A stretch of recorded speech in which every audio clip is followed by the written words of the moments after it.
Karyawan seluler Oppo di Kabupaten Tuban, Jawa Timur yang menjadi korban kekejaman dari supervisornya kembali membeberkan ketidakadilan yang selama ini dialami karyawan seluler Oppo. Selain hukuman memakan terasi mentah, upah kelebihan jam kerja juga tidak pernah terbayarkan. 26 karyawan Oppo yang tersebar di Tuban tidak berani protes. Padahal gaji kan haknya karyawan.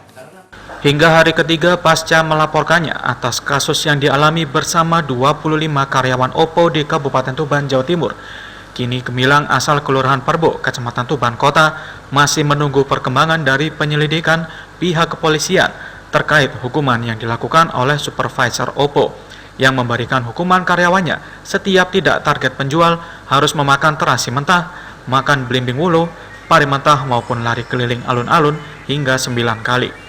Hukuman tidak manusiawi yang dilakukan oleh supervisor seluler Oppo ini oleh korban akan terus dilanjutkan secara hukum.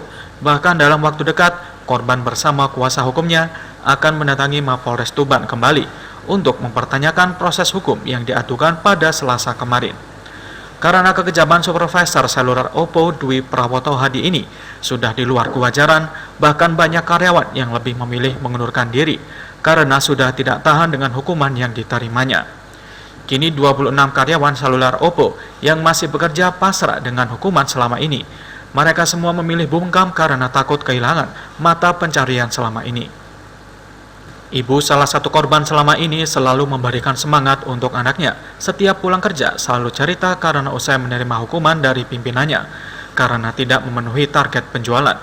Namun semakin lama hukumannya diterima, anaknya dirasa tidak manusiawi. Maka keluarga meminta anaknya melaporkan ke polisi dengan membawa barang bukti yang ada agar supervisor tersebut mendapat hukuman sesuai perbuatannya selama ini. Melihat kasus yang dialami anaknya ini, sebelumnya apakah sudah ada keluhan dari anaknya ini? Iya Mas, dulu kalau pulang kerja itu selalu nangis gitu. Nah terus saya itu nggak tega, ini seperti itu ya. Nah terus, nek kamu benar kumpulin bukti-bukti semua, kamu sabar dulu nak, saya gitu Pak. Berarti ini sudah dilaporkan ke polisi ya? Iya sudah. Harapannya Bu dengan melapor ke polisi ini? Ya anak saya tuh dapat keadilan gitu Mas. Mereka lakukan sama anakku, di punishment sama Pak Polisi gitu. Mbak, ini kan belum ada kabar dari Polres, apakah akan datang lagi ke Polres ini rencananya? Rencana dalam waktu dekat ini Mas, saya didampingi kuasa hukum saya akan menanyakan perkembangan kasus saya di Polres Tuban. Terus karyawan Oppo yang ada di Tuban ini berapa Mbak? Kalau untuk di bawah coveragenya Pak Dwi itu ada sekitar 26 kurang lebih. Semuanya pernah merasakan sanksi itu? Pernah.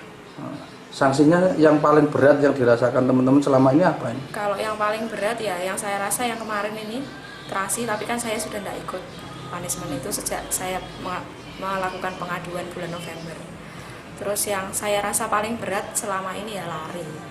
Korban juga mengaku setelah dirinya melaporkan kasus ini ke polisi dan ramai di media massa, pihak manajemen Oppo menghubungi korban, yang mana korban akan dipertemukan dengan supervisor itu, agar kasus ini tidak berlarut-larut. Namun korban belum mengiyakan karena menunggu kuasa hukumnya yang saat ini berada di luar kota. Mulyanto, Surabaya TV.